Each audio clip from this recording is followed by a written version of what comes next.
Kalau tahu rumusnya nih ya, rahasianya sebetulnya daripada di belakang meja yang hanya UMR gitu kan Bu, lebih baik di pertanian. Kenapa? Kalau kita tahu nih caranya nih, saya kasih kunci ya. Di Facebook itu Bu, di Facebook itu beragam. Ada kelompoknya, ada yang pakan, Ya. ada yang pangan. Ya. Kita posisi ada di mana?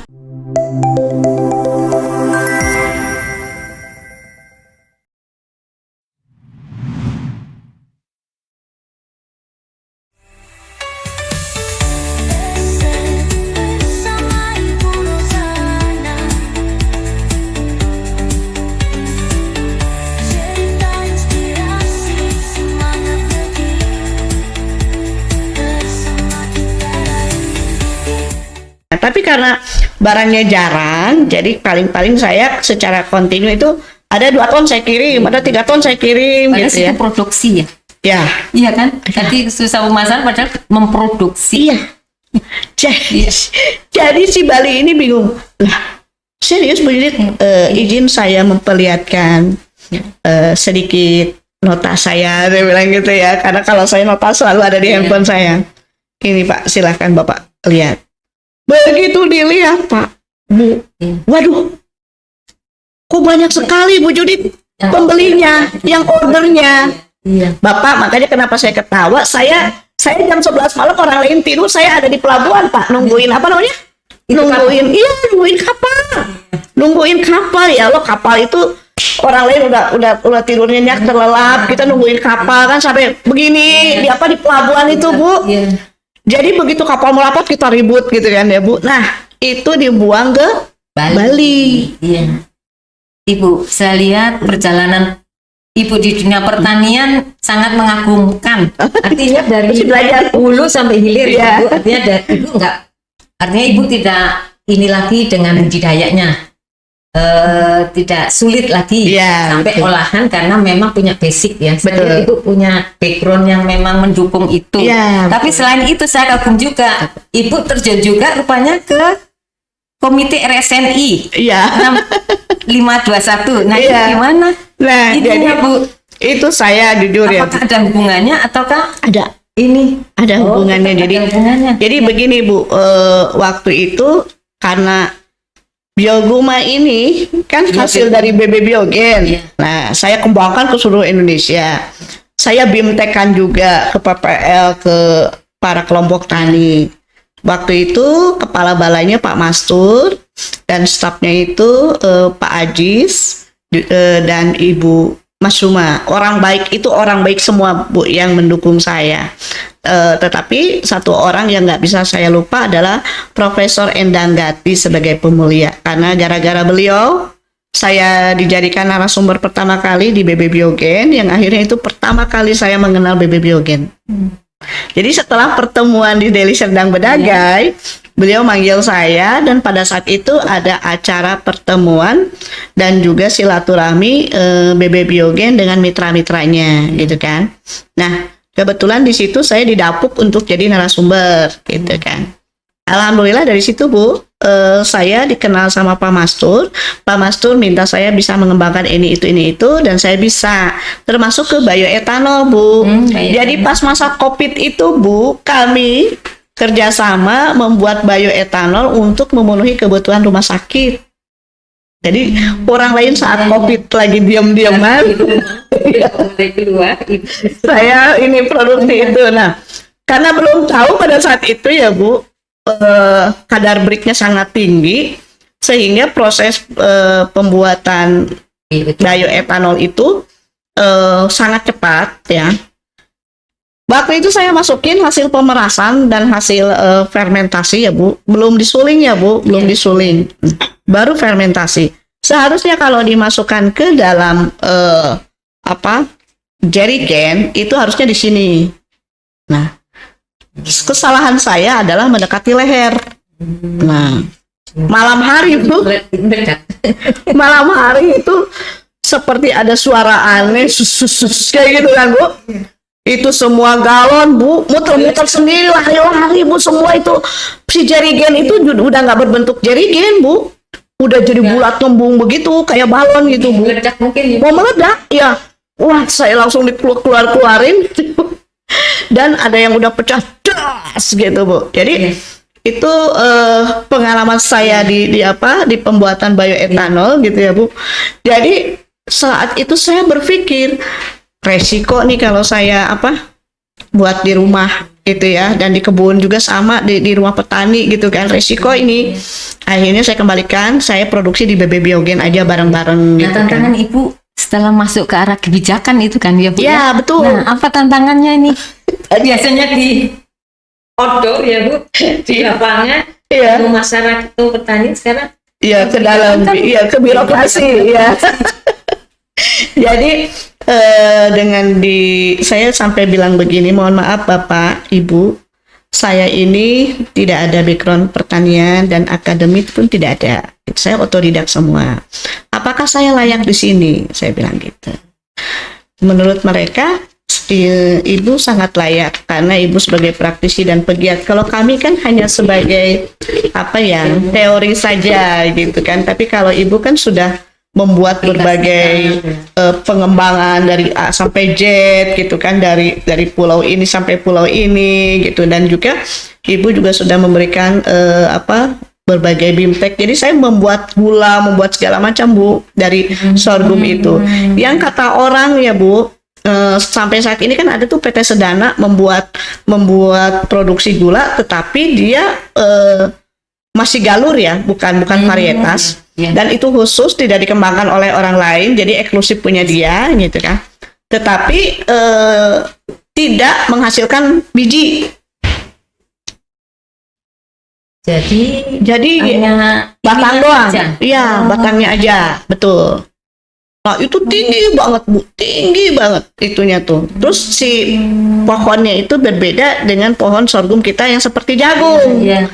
Jadi itu tinggi banget Bu. Jadi ininya ke atas gitu Iya. ya, tidak berbuah ya. Betul. Nah, Hanya batang. betul, hanya Itu batang. yang dipakai sebagai Gula, bahan dasar gula, ya. Jadi berbeda dengan kami yang bisa menghasilkan gula tersebut dari batang sorghum bioguma. Bioguma keuntungannya adalah dia bisa dipanen pada usia 105 hari. Kalau yang kedua itu 90 hari. Tapi batangnya tetap bisa dipakai pula Bu. Oh, iya. Berbeda dengan yang tadi. Ya, kalau yang tadi kan nggak berbuah. Berbuahnya batangnya. Ya, kalau ini buahnya dua-duanya dapat, ininya dapat Iya. gitu kan. Nah, maksud saya kenapa enggak sih? Ini saya jujur bingung ya di kementerian, jujur ya Bu. Iya. Saya sampai bilang begini, Pak Dirjen tolong dong ini bisa nggak masuk ke program metriknya Pak Menteri, biar kami nggak hilang timbul programnya si sorghum ini 2020 sampai 2023 saya ada kerjasama untuk sebagai pelaksana SPK benih bantuan. Ya. Tetapi 2024-2025 hilang Bu, nggak ada. Nah, jadi dengan kebijakan tadi seperti tadi ya Bu, saya bilang sama teman-teman di Kementan, ini sebetulnya apa sih yang menjadikan sorghum itu tidak dijadikan suatu prioritas ya atau yang difokuskan? Kalau dari secara untuk ketahanan pangan, sorghum ini bisa menjadi senjata pangan karena bisa racun berkali-kali, betul nggak Bu? Yeah. Nah, terus rasanya pun tidak lebih jauh dari nasi gitu ya. Kalau kita bisa tahu cara mengolahnya, itu enak. Bahkan kalau Pak Dirjen Suwandi yang waktu itu, kalau ketemu saya pada saat muncul di Cuming gitu ya, beliau selalu, Bu Judit buburnya sama nasinya leker banget gitu ya, karena saya pernah dipesan oleh stafnya beliau membuat bubur sorghum. Pada saat itu saya buatkan bubur sorghum durian dan bubur sorghum nangka pada saat itu Bu. Itu pada acara prestasi gemilangnya waktu itu di Megamendung di Bogor. Ya, saya bawa itu udah malam-malam sampai jam 3 subuh baru nyampe. Jadi banyak sekali kegiatan kita dengan kementerian yang memang cukup membuat saya terharu gitu ya Bu. Terharunya apa? Satu, itu tadi walaupun saya bukan siapa-siapa, mereka menghargai saya dan mendudukkan saya berbarengan dengan para profesor gitu ya.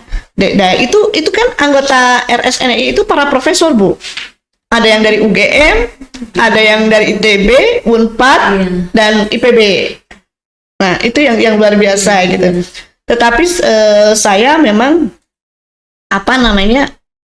kita bicara tentang pengolahan, bukan teori, bukan tentang standarisasi. Kalau itu kan bicara tentang standarisasi ya, yang ada di rumusan gitu ya, di teori gitu kan. Kalau kita kadang-kadang berbentrok tidak sesuai gitu ya. Jadi menurut saya, loh ini nggak bisa, ini harus diperbaiki karena dengan seperti kan kalau itu di deskripsinya ya Bu, suka ini tuh misalkan tahan rebah, ya kan? Tapi nyatanya dia nggak tahan rebah. Kalau ada angin itu dia langsung rebah, gitu kan? Nah, bagaimana cara memperbaiki itu? Kan itu harus diperbaiki, gitu kan ya Bu. Nah, terus tapi Bu, ada satu yang bikin saya merinding. Pada saat itu salah satu teman saya mengembangkan sorghum di PIK. Saya nggak lupa PIK 1, PIK 2 ya. Tapi di situ ada danau dan ada sutetnya Bu. Yang bikin saya ngeri gitu. Tapi senang. Ini tuh bercampur ya. Sebetulnya ini ternyata bisa seperti ini. Jadi itu rebah begini Bu. Tapi tiap ruasnya itu memunculkan malai. Malai bukan ini Bu, langsung malai. Langsung buah dan nanti kan kalau normalnya satu pohon itu 1 atau 2 batang. Ini enggak, jadi tiap ruasnya ini dia tumbuh malai. Malai yang jadi nantinya untuk itu saya merindingnya di situ Bu. Apakah ini akibat mutan dari sutet itu radiasi atau bagaimana gitu kan? Terus diteliti tuh. Tapi itu saya merinding. Biasanya saya kalau itu suka selfie gini ya, dengan batangnya saya bawa. Saat itu saya nggak mau megang karena agak merinding. Kok ini bisa tumbuh? Hampir semuanya itu masalahnya satu kebun itu pada rubuh. Nah itu ya pada ini keluar kan berarti produksinya akan meningkat, betul, tetapi harus apakah aman? Nah, itu kesehatan kan gitu Bu. Contoh, waktu saya di Bintan Bu ya, itu kan kami menanam itu kan lokasinya itu di bekas tambang boksit Bu. Nah, saya minta support dari PPHTP pada saat itu. Saya bertanya sama Ibu Tiur, apakah masih ada anggaran gitu ya? Untuk apa Bu Judit gitu kan? Saya mohon bantuan Bu, kami mengembangkan sorghum di Bintan di lahan bekas boksit. Jadi kami berharap Ibu membantu saya mengecek keamanannya melalui laboratoriumnya gitu kan. Paling ke SIG ya Bu Judit. Ya, saya bilang gitu. Dan ternyata luar biasa Bu. Ini luar biasanya dari sorghum ya Bu. Tanahnya marginal itu yang bekas itu ditanami sorghum itu subur lagi. Dan yang paling hebatnya ketika kita pakai fermentan 53 clear, nggak ada yang namanya merkuri atau apapun, nggak ada Bu. Itu masuk lab kan? Masuk lab kan, itu difasilitasi sama PPHTP. Masih ada di saya datanya, masih ada. Bu Tiur kirim ke saya. Hebat gitu. Nah, jadi saya bilang, Bu, berarti ini sorghum luar biasa banget. Betul. Makanya darah tambang, darah marginal. Ibu hebat nah. Jadi saya berharap gini Bu, perusahaan tambang CSR-nya harusnya penghijauannya di sorghum itu, karena saya lihat dari tanahnya kembali subur gitu kan. Kedua, ketika kita cek hasilnya panennya aman. Ibu bukan hanya hebat di sorghum saya lihat, tapi Ibu pendiri Partai Padi juga. Nah, gimana ceritanya? Dari sini nyebrang ke partai yang saya terus terang partai itu. Gimana? Sebetulnya kalau saya jadi partai sorghum.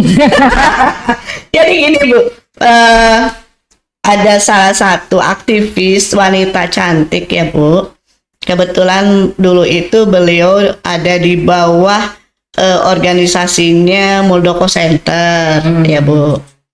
Nah, tadinya beliau mungkin berharap Partai Padi ini adalah salah satu yang dibina oleh Pak Jenderal gitu kan. Tapi ternyata Pak Jenderal tidak berkenan karena mungkin terlalu banyak kesibukan beliau. Jadi beliau itu mengundang saya untuk turut serta menjadi pendiri di situ, pendiri Partai Padi gitu kan. Yang sebetulnya saya juga masih abu-abu untuk politik ya Bu ya, karena yang penting buat saya itu begini Bu, pertanian itu tidak boleh dikotak-kotakan oleh politik. Tapi berbagai kebijakan politik gitu berimbas di dalam pertanian gitu kan. Contoh dulu waktu di Situbondo, waktu almarhum Pak Dadan itu yang diunggulkan adalah sorghum. Tetapi begitu diganti dengan bupati yang baru yang kemarin berkenalan bersilaturahmi dengan KPK kemarin kan itu, nah beliau itu mengharamkan Bu, mengharamkan tidak boleh menanam sorghum. Kebayang nggak Bu? Alasannya politik. Tidak mau dibayang-bayangi kesuksesan almarhum yang notabene beda partai. Baik, tadi dalam kaitan dengan Partai Padi tentunya Ibu ingin bahwa dengan masuknya Ibu di lingkup politis ini bisa meneruskan pertanian lebih berkelanjutan ya Bu ya, berkesinambungan. Tetapi ada kendala. Nah, tadi baru sebagian ya Bu, kendalanya itu karena pimpinan di daerah itu tidak satu, tidak satu visi misi, sehingga sehingga akhirnya sorghum di daerah itu diharamkan. Yang tadinya daya pertumbuhan ekonominya bagus, akhirnya turun karena kebijakan. Artinya kalau kita mempunyai pemimpin yang mohon maaf berseberangan dan kebijakannya itu hanya ambisi politik sendiri, akhirnya mengorbankan rakyat gitu kan. Nah, ketika saya masuk ke padi, saya ingin membalikan itu gitu. Bahwa dengan padi ini saya bisa bermanfaat untuk banyak orang gitu. Ya minimal saya bisa menggerakkan perekonomian di berbagai sektornya ya. Misalkan untuk pakannya, terus untuk pangannya, terus untuk energi terbarukannya, karena sorghum kan bisa menjadi energi terbarukan juga Bu. Artinya ini menjadi suatu peluang usaha untuk para petani setempat gitu. Dengan menanam sorghum. Karena ada hasil di semua ini Jadi bukan satu komoditi yang dihasilkan, tapi beberapa komoditi yang bisa dihasilkan itu Bu. Jadi teman-teman ya, sorghum itu luar biasa loh. Dan itu menurut saya adalah salah satu tanaman Indonesia. Saya sendiri tidak bicara bahwa ini pas manufaktur Indonesia, tidak ya. Tetapi kalau melihat dan merujuk ke sejarah, sorghum ini sudah ada di Candi Borobudur reliknya. Karena kalau pada zaman dahulu memang orang kita itu sudah berbudaya dan tinggi sekali ya peradabannya dibanding yang lain sebetulnya ya. Tetapi kami tetap bingung karena sekarang manusia modern sendiri untuk budidaya padi gitu kan masih sangat sulit ya, dengan tingkat kebutuhan air yang banyak gitu. Tapi memang saya yakin karena orang-orang Indonesia pada zaman dahulu kala itu memang sudah maju peradabannya, sehingga sorghum ada tertera di relief Candi Borobudur itu Bu. Nah, pada ini kalau merujuk ke sejarahnya NTT ya Bu, pada saat itu orang NTT itu sebetulnya kaya raya. Yaitu karena mereka tidak membeli beras ketika dicukup dari ketika pada zaman Orde Baru mereka harus bahkan beras digalakan beras semuanya dibabat, ada tertinggalkan yang akhirnya yang tadinya salah satu unggulan mereka harus berusaha menanam padi dan mereka harus membeli. Nah, di situ tingkat perekonomiannya langsung turun. Baik Bu, ini sangat menyenangkan dan sangat menginspirasi bagi saya. Mudah-mudahan juga teman-teman sahabat podcast yang ada di seluruh Indonesia, kisah inspiratif dari Ibu Yudit Sri Wulandari. Mudah-mudahan satu lagi Bu, sebelum kita akhiri, saya ingin bertanya, dari sekian fase yang Ibu alami, mulai dari apa tadi? Medis ya, medicine, finansial, pertanian, politik, ada. Nah, mana yang Ibu jadikan apa ya, pegangan yang dari sekian fase-fase itu yang menjadi pegangan Ibu, sehingga Ibu ingin eksis insya Allah sampai akhir di pertanian. Di pertanian, Bu. Yang paling Ibu pegang nih dari sekian fase. Nah, pertanian. Karena begini, pertanian itu menghidupi hajat hidup orang banyak. Di pertanian itu saya melihat terjun langsung ke lapangan, bertemu dengan orang yang perekonomiannya tidak baik-baik saja, dan bertemu dengan orang yang berkelimpahan. Di situ ada yang bisa saya petik. Untuk menuju berkelimpahan itu memang perlu kita kerja keras. Dalam hal ini bagaimana caranya kita tetap istiqomah untuk melakukan usaha perniagaan di bidang sorghum ini, tetapi juga bermanfaat kepada para petani, baik share ilmu ya Bu, baik share ilmu, baik untuk budidayanya maupun untuk hilirisasinya. Bagaimana cara membuat olahan-olahan sorghum ini untuk para generasi muda yang masih takut untuk berbuat sesuatu atau melangkah untuk mencari arah hidupnya.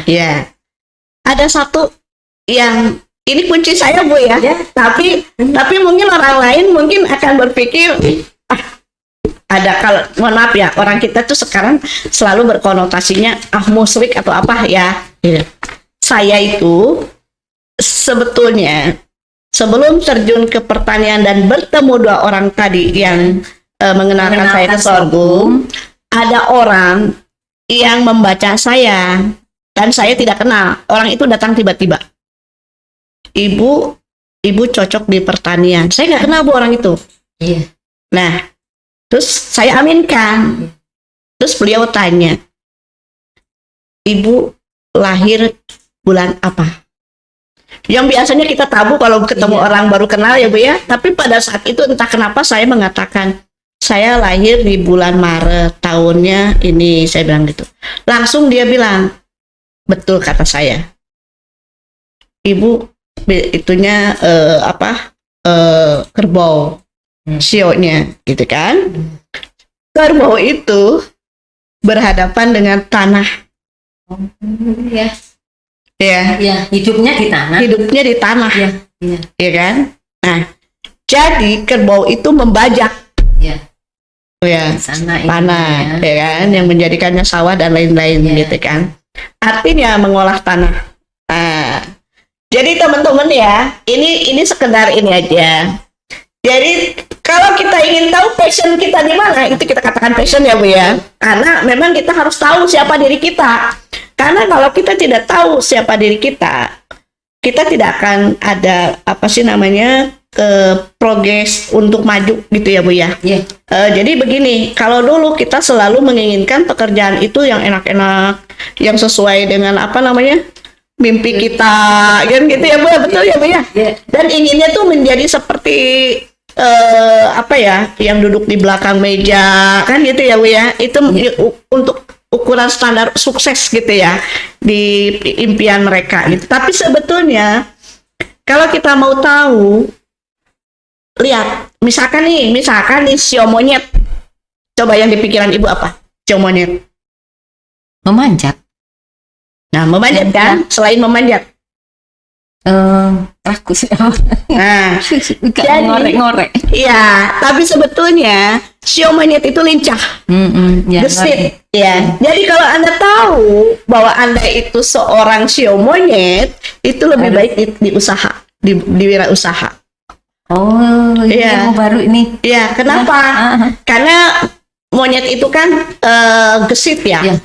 Manjat sana manjat sini gitu kan. Ngejar orang. Iya, ngejar orang juga. Jadi artinya kalau untuk yang di belakang meja, duduk di belakang meja Iya. kurang tepat kayaknya. Tapi kalau berbisnis dan berada di luar ruangan itu dia lebih kreatif, lebih aktif gitu. Jadi kenalilah passion Anda, sio Anda, bintang Anda gitu. Iya. Jadi itu yang sekarang saya pegang gitu ya, karena kita tuh selalu berpikirannya yang saya inginkan adalah gaji besar kan begitu ya Bu? Ya, betul anak. Gaji besar, tapi kan itu di bawah orang lain. Betul nggak Bu? Ya tapi kalau di situ sebagai seorang petani muda nih ya, sebenarnya kalau tahu apa sih namanya? Kalau tahu rumusnya nih ya, rahasianya sebetulnya daripada di belakang meja yang hanya UMR gitu kan Bu, lebih baik di pertanian. Kenapa? Kalau kita tahu nih caranya nih, saya kasih kunci ya. Di Facebook itu Bu, di Facebook itu beragam. Ada kelompoknya, ada yang pakan, Ya. ada yang pangan. Ya. Kita posisi ada di mana? Percaya nggak? Ya, Saya sekali ngirim ke Bali, ya Bu. Ya. Itu saya bisa ngirim 5 ton, 7 ton. Kenapa? Dari mana? Kuncinya dari Facebook, asli Bu. Iya. Jadi kita masuk ke pakan di situ Bu. Iya. Mereka Masuk ya. mencari Dan iya. kebutuhan apa saja gitu kan ya Bu. Nah, tapi hati-hati karena memang di situ juga rawan kan gitu Iya. ya. Tetapi kalau kita betul-betul klik yang benar gitu kan, kita akan bertemu buyer yang benar-benar Bu. Makanya bukan nasabah, sorry. Konsumen saya itu saya dapatkan dari Facebook. Yang tonase itu. Iya. Wah, banyak cara. Banyak cara, jadi masuk aja. Kalau misalkan mau jualan pakannya misalkan merpati pos juga ada loh Bu, makannya sorghum. Dan itu ada di Tangerang. Itu Iya. saya dapat dari Facebook. Merpati pos yang saya pikir legenda gitu ya. Iya. Ternyata ada Bu, dan orang yang punyanya itu beliau bilang begini, Ibu Judit, dulu sebelum merpati pos saya dikasih makan sorghum, dia jarak tempuhnya sekian.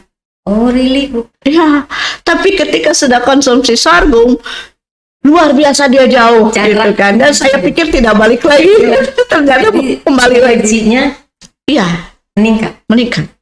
Gitu. Ya, Makanya oh, iya. banyak banget yang bisa Iya. Baik, teman-teman sahabat podcast Yampi, kita telah mendengarkan bagaimana perjalanan Ibu Yudit yang terkenal sekarang namanya Yudit Sorghum. Tentunya dari perjalanan Ibu tadi, dari ladang Iya. sampai kebijakan tadi Iya. sudah masuk, dari olahan pangan Iya. sampai kepada politik, Ibu sudah Iya. merasakan semua. Kuncinya satu mungkin Ibu, yaitu kepedulian. Iya, Baik, terima kasih sekali lagi Bu Yudit Sama-sama, atas Ibu. kisah inspiratif iya, yang telah memberikan kita banyak wacana ya. Artinya banyak bisa dikerjakan Iya. dengan hanya sorghum. iya. Baik, terima kasih kepada pemirsa, para sahabat podcast Yampi yang telah mendengarkan, mudah-mudahan bermanfaat Iya. dan kisah inspiratif ini tentu bisa memberikan motivasi kita untuk lebih semangat dan lebih berhasil seperti Yudit yang lain. Sebelum Iya. kita Ah, akhiri, Iya. Ibu Yudit sekalian ini akan memperkenalkan produk dari sorghum. Iya. Saya akan serah. Nah, Silakan Ibu. teman-teman, sorghum ini bisa dikemas dan diolah dengan berbagai olahan menu ya. Nah, ini adalah salah satu produk unggulan saya yang saya olah sendiri. Ini adalah bar sorghum. Jadi ini isinya adalah biji-bijian ya, biji-bijian. Kita buka ya. Nah, ini kemasannya seperti ini ya. Udah kita kemasannya ini bersih dan sanitasinya terjaga. Juga keamanannya juga kita terjaga karena dilapisi lagi Bu, dilapisi lagi. Ini lapisan ini juga bukan kertas ya. Ini lapisan ini adalah aluminium juga. Ini aluminium ya. Ini aluminium juga. Ini aluminium 8 mikron ya. Nah, ini juga aluminium, jadi akan terjaga. Nah, kita buka. Ini adalah biji-bijian sorghum dan biji oat ya, oatmeal ya. Tetapi di dalamnya ini ada juga almondnya, ada juga kismis dan aprikot kering. Ya. Nah, seperti ini penampakannya.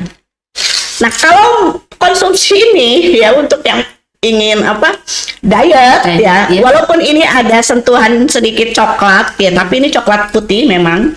Tapi ini ada campuran yogurt. Ini saya cerita aja ya. Kemarin itu saya ada di 69, bukan 70, 69 kilo Bu. Ya. Sekarang saya ada di 65. Oh, ya. Dalam waktu cuman kurang lebih 3 minggu. 3 minggu. Oh, cukup mengkonsumsi. Jadi satu ini ya, ini kenyang ini Bu. Ini jadi, kan sehari cukup satu. Ini tuh 56 gram. Satu ini 56 gram. Berapa ini kalori? Tinggi sekali. Berarti kalorinya bisa mencapai 1000 ya Bu? Bisa, tetapi ini kan sorghum nih, ya.